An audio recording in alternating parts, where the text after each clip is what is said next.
Alright, this is Bitcoin. I'm looking at this pattern right there, possible ascending triangle here with 1, 2, 3 hit on this trend line.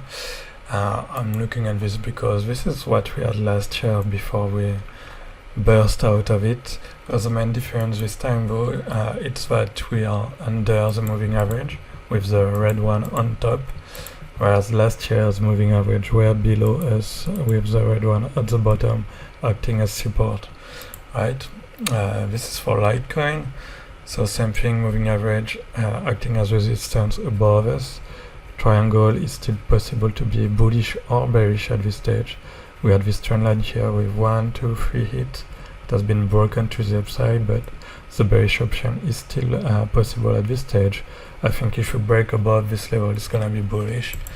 And Ethereum, same thing, moving average as resistance, trend line which broke, but it can still be part of a zigzag for wave E of a bearish triangle. If we break above this green level, I think it's bullish. Alright, that's it. See you.